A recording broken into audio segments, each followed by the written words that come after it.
Hello dear student, हमारे सस्तानंद learning channel में आप सभी विद्यार्थियों का वेलकम है, स्वागत है। Mathematic class 10th UP board के मोस्ट इंपॉर्टेंट क्वेश्चन को आइए एक बार चेक कर लें। निश्चित तौर पर ये क्वेश्चन काफ़ी इंपॉर्टेंट है यूपी बोर्ड 2025 की दृष्टि से। इस प्रकार के क्वेश्चन यूपी बोर्ड एग्जाम में प्रति वर्ष पूछे जाते हैं। एक तरह से कहें तो ये मैथमेटिक क्लास 10th के ये रीढ़ हैं।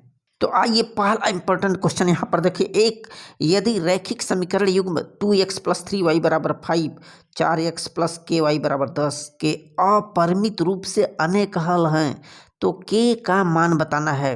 देखिए, यदि कोई रैखिक समीकरण दिया गया हो, रैखिक युग्म समीकरण जिसके अपरिमित रूप से अनेक हल हों, तो इसके लिए ये फार्मूला बताया गया है। a1/a2 = b1/b2 = c1/c2। याद रखिए, ये प्रीवियस पेपरों में आए हुए क्वेश्चन हैं। अपरिमित रूप से अनेक हल आएगा तो इस फार्मूले को लिखना है। a1/a2 = b1/b2 = c1/c2। अब a1 a2 b1 b2 c1 c2। अब ये इक्वेशन 1 में a1 का मान 2 है, इक्वेशन 2 में देखिए a2 का मान 4 है, b1 का मान 3, b2 का मान k, c1 का मान 5, c2 का मान 10। यही होता है।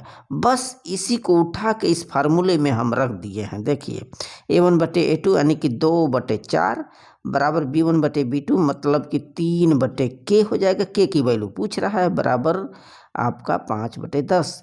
जब हम चूंकि k का मान पूछ रहा है तो कंपैरिजन k से इसका अगले पक्ष का करते हैं, तो दोनों का करके यहाँ पे तिर्यक गुणा कर दें। क्या हो जाएगा? 5 के बराबर 30, 5 × 30, k की वैल्यू 6 चली आएगी यहाँ पे। दूसरा इंपॉर्टेंट क्वेश्चन देखिए, k का मान ज्ञात कीजिए जिसके लिए समीकरण 2x + ky = 1 और 3x - 5y = 7 का एक अद्वितीय हल है। यहाँ पर देखिए, यदि अद्वितीय हल बताएगा इक्वेशन के रूप में तो हमें ये फार्मूला अप्लाई करना है। कौन सा? a1/a2 = not b1/b2। अभी बताया गया कि a1 2 है, a2 3 है, b1 आपका k है, तो b2 -5 है। तो इसी की वैल्यू सिंपली उठा के हम रख दिए। a1/a2 = not b1/b2 अर्थात 2/3 = not k/-5k। अब यहाँ पे इसका हम तिर्यक गुणा करते हैं, अर्थात हमें हल करने पे k की वैल्यू -10/3 प्राप्त हुआ। तीसरा इंपॉर्टेंट क्वेश्चन आप चेक करिए। 3x² - 2x + 1/3 = 0। इसका विविक्त कर ज्ञात करना है। विविक्त कर का फार्मूला आपको पता है, d = b² - 4ac। अब सिंपली यह a की वैल्यू होती है, ये b का है और ये c का, इसी में सिर्फ मान रखें। b की वैल्यू कितना? -2। देख रहे हैं ना, -2। b² पूरे का वर्ग करिए, -4 गुणित a की वैल्यू 3 इंटू c की वैल्यू 1/3। सबका हल करेंगे तो यहाँ पे कैलकुलेट करने पे 0 आ रहा है वियुक्त कर का वैल्यू। क्वेश्चन नंबर 4 देखें। फोर्थ इंपॉर्टेंट क्वेश्चन दिया गया, एक फिगर यहाँ पर है, त्रिभुज है जिसमें DE समांतर BC के है और ये वैल्यू ए 1.8 है, AE की वैल्यू, EC की वैल्यू 5.4 है और BD की वैल्यू 7.2 है। और इसमें जो वैल्यू पूछ रहा है AD का मान, चूँकि हम लोग जानते हैं कि किसी भी त्रिभुज में एक भुजा के समांतर खींची गई जो रेखा होती है शेष दो भुजाओं को एक समान अनुपात में विभाजित करती है, अर्थात संगत भुजाएं समानुपाती होती हैं। तो यहाँ पे हम क्या लगाएंगे? संगत भुजा AD/AB यानी कि छोटी भुजा बटे पूरी बड़ी भुजा, AD ऊपर वाली बटे पूरी AD/AB बराबर इसके संगत इधर क्या हो जाएगा आपका AE बटे पूरा AC। यही हमने किया है। बस सिंपली अब इसमें मान रख देते हैं। AD की वैल्यू पूछा जा रहा है और AB की वैल्यू क्या हो जाएगा? टोटल AB की वैल्यू आपका AD + BD हो जाएगा। वही चीज़ हमने किया। AD की वैल्यू पता नहीं पूछ रहा है और BD की वैल्यू 7.2 है, 7.2 रखा गया बराबर AE की वैल्यू 1.8 और AC की वैल्यू हम AC की वैल्यू के लिए दोनों को देखें, 1.8 + 5.4 दोनों को हम जोड़े हैं। जोड़ करके इसको सॉल्व कर लिया गया, 2.4 सेंटीमीटर इसका आंसर आएगा।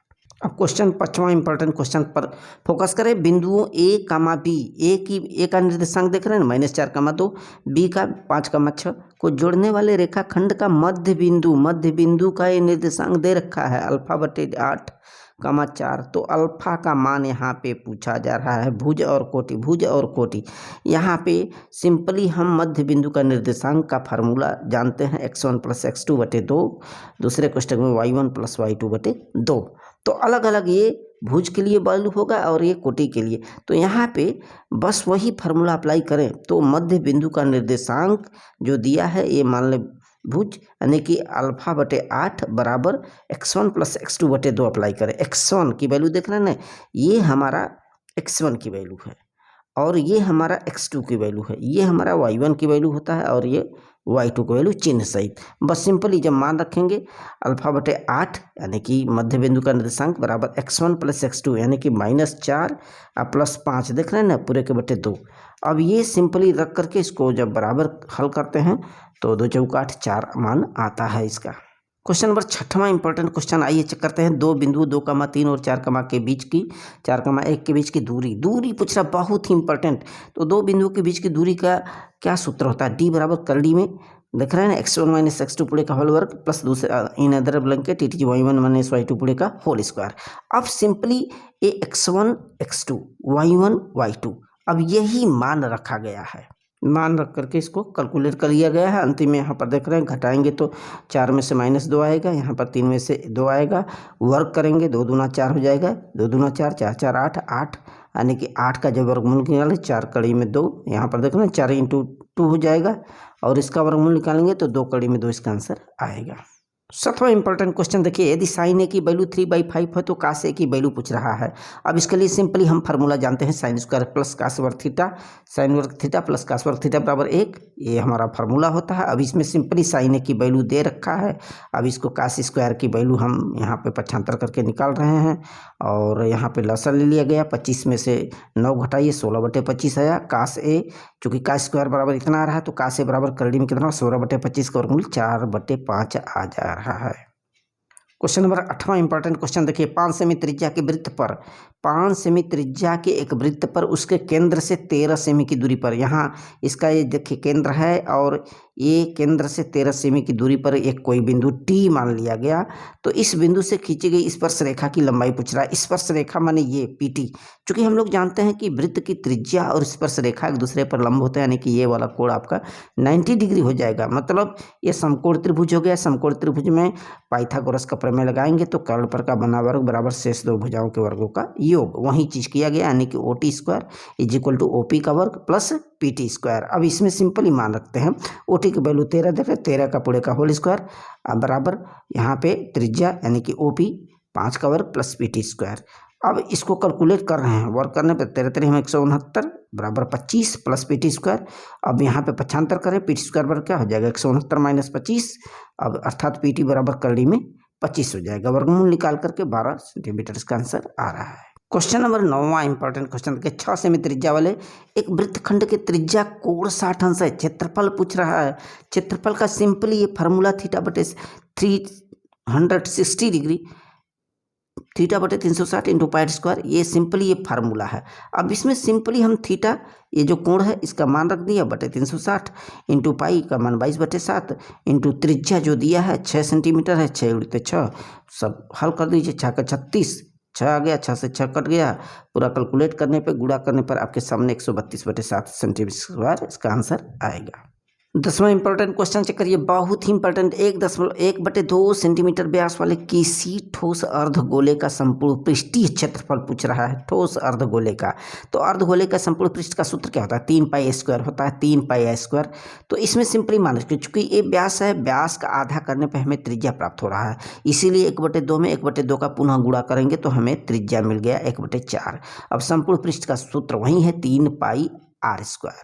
अब इसमें हम सिंपली मान रख दिए हैं, बस r का वैल्यू 1/4 का वर्ग करके इसको कैलकुलेट करेंगे तो आएगा 3π/16 वर्ग सेंटीमीटर।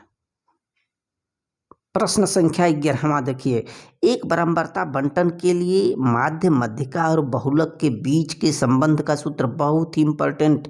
सिंपली बहुलक बराबर 3 गुणित मध्यिका माइनस 2 गुणित माध्य, इसको कंप्लीट करें, याद होगा आपको। बहुलक बराबर 3 गुणित माध्यिका माइनस 2 गुणित माध्य, ये बहुविकल्पी में ज़्यादातर प्रश्न देखने को मिलता है। अगला क्वेश्चन देखिए, आंकड़े 3, 4, 6 तथा x का माध्य 5 है तो x की वैल्यू ज्ञात करना है। चूँकि हम जानते हैं समांतर माध्य बराबर सिग्मा x बटे यानी कि कि पदों का योग बटे पदों की संख्या, अर्थात समांतर माध्य हमें 5 दिया, 5 बराबर क्या हो जाएगा 3 + 4 + 6 + x बटे पदों की संख्या कितनी है 1 2 3 4, 4 का भाग देंगे हम। अब इसमें ऊपर जोड़ लिया गया 4 3 7 6 13, 13 + x बटे 4, तिरिये गुणा करके x की वैल्यू यहाँ पे 7 आ रहा है। फिर 13वां इंपॉर्टेंट क्वेश्चन देखिए, लास्ट क्वेश्चन देखिए, प्रथम 10 अभाज्य पूर्णांकों की माध्यिका पूछ रहा है यहाँ पे। तो अभाज्य संख्याएं वो संख्याएं होती हैं जो कि किसी से न कटती हैं, अपने आप को स्वयं को छोड़ करके, 2 और अपने आप को छोड़कर किसी अन्य से कटे ही ना, जैसे 2 है किसी से नहीं कटेगा अपने आप को छोड़ करके, 3 5 7 11 13 17 19 23 29, ये प्रथम 10 अभाज्य संख्या हैं जो कितना आ गया टोटल 10। 10 एक सम संख्या है, तो सम संख्या के लिए माध्यिका का जब हम फार्मूला रखते हैं तो माध्यिका बराबर क्या होता है n बटे 2वें पद का मान प्लस n बटे 2 प्लस 1वां पद का मान। अब इसमें सिंपली हम मान रख देते हैं, टोटल n की वैल्यू कितना है 10, तो 10 बटे 2वां पद प्लस 10 बटे 2वां प्लस 1वां पद, ये तो फार्मूला है। अब 10 में 2 का भाग देंगे, 5वां पद आएगा यहाँ पे, 2 पंचे 10 5 1 6वां पद। अब 5वां पद और 6वां पद हम देख पा रहे हैं, पहला दूसरा तीसरा चौथा, 5वां 11 है, 6वां कितना 13, दोनों का योग बटे 2 करेंगे तो यहाँ पे 24 में 2 का भाग देने पे 12 इसका आंसर आएगा। So very very thanks.